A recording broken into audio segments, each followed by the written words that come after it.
change in use or establishment of new conditional accessory temporary use or applicant must receive zoning compliance approval. So prior to a change in use, you need zoning compliance approval. This is per the code. There was a change in use. The building was built for distribution. It's now changed to manufacturing. That change in use requires zoning compliance approval. Okay? Zoning compliance, there's a whole section in the code for zoning compliance. Again, it says right here, an applicant shall obtain zoning compliance approval prior to, number 2, changing an existing use. So they are required to get zoning compliance approval. They did not do that. Let's see here. Number 9. Who do you go to? You get your application from Planning and Development Service Department. You file it with the zoning administrator. Okay? The decision of zoning compliance is approval authority. A zoning compliance application is reviewed and approved with conditions, or disapproved by the zoning administrator. Okay, now y'all have all heard about that poor little old Emily Stevens who sent out that letter on December 27, 2022. The county says, oh, that was zoning verification. And that's like a contract, and that's what gives them vested rights.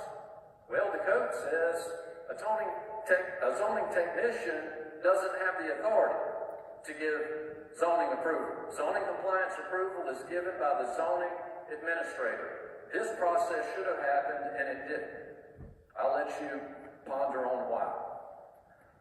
So, what else do I have here? Oh, this is what should have also happened after the BZA decision. This is what the code says. 155.1239. Revocation of permit or approval. Basis of revocation. A permit or approval may be revoked by the zoning administrator at any time prior to the completion of use. So they're not complete, right? They're still planning, developing. They got to do their construction.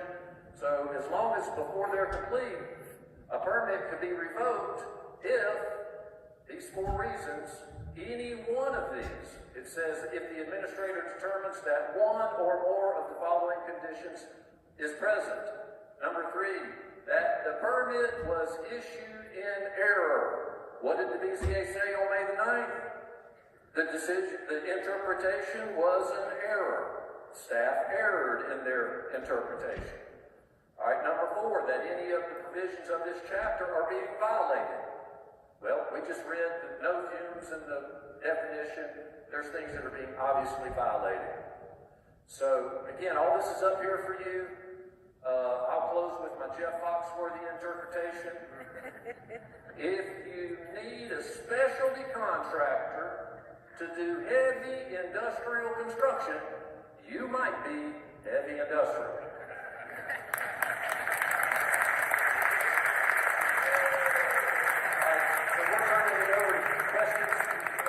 Questions? Yeah, we don't talk about the law, like what we've done legally. Obviously this is an informational session, so we want to give a kind of a background overview so you guys have reasons and questions to answer about what we discussed. Obviously the May 9th, we did a little victory lap because it's like, clear. The interpretation by the zoning administrator was erred and overturned. This is obviously not light industrial, so we did a little victory lap, but things kept moving, and then as Andy kind of tore apart the York County's June 25th statement that was unsigned, issued, nobody wanted to take credit for it, major issues in that. Legally, there was no basis for anything in that June 25th statement on multiple fronts. So since then, we have been obviously communicating with the public, and we need to continue to do that. We've gotten Cam involved. He's been involved this whole time through appeals and everything, but now we have filed, and we filed a suit. We've also interjected in Silfab's appeal to the BZA decision. So it's just crazy that York County says on June 25th that the BZA doesn't apply to Silfab, and then 2 days later, Silfab appeals the decision that doesn't apply to them. And in their appeal, the only thing they stated, they did not state any legal reasoning. They only said we want mediation. What that mediation would have been was mediation between Silfab's attorney and the York County attorney, who obviously, as you guys can imagine, what side they're on. We found out a little loophole that we can interject ourselves, so that's what we've done. We've now interjected ourselves into that appeal. So they cannot do a mediation. If they do a mediation, it will now be with Cam and Silfab's attorney and York County attorney. And obviously, we are not going to say we're going to ignore the mediation. We've also appealed DHEC, which is now the Department of Environmental Services. What happened at the May 9th time frame, we were trying to appeal DHEC, who has since changed their name, but we got denied a citizen appeal to DHEC, but we had to go through administrative law court, and the 30 days was up, I think, on May 14th.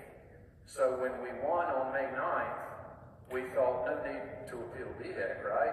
It's over. It's zoning. They ruled. We're good. We did a victory lap. So that 30 days expired. But Silfab went back, as I said, and changed the 70-foot to 50-foot. It's completely different now. They've got pollutants that they didn't have before. It's all changed. The method's changed. We have a right to see all that information, not just a summary sheet.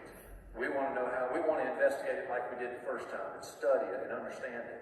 We didn't have that opportunity, so Cam filed an appeal to DES, Department of Environmental Services, which DHEC is now called. So that's been done. Like Scott said, we intervened into the appeal that DHEC did. We've also filed a lawsuit. We're also, during all that process, have tried to do a citizen's appeal to York County, same as we did the BZA. The BZA gave us a 5-0 decision. We feel confident that we would get something similar if we could just get in front of them again. Either the BZA or the Planning Commission we could appeal, depending on exactly what we're appealing. The county basically has ignored us, just completely. That's me. So we're considering if it's worth getting Cam involved in that to get back in front of a county board, which is made up of citizens who have shown they can do the right thing. So we may try that also, just to try to jump ahead of a court battle that may drag out for a while. So, questions? Yeah, and I just want to stress one big thing. There's a lot of, obviously, Silfab has a massive PR campaign out there with all these ads and stuff saying they're safe and they're light and everything, they know what they're doing.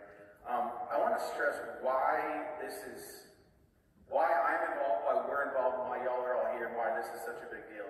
Number one, this is an experimental factory. They've never done this before. There are currently no, as I said before, no solar cell factories in America.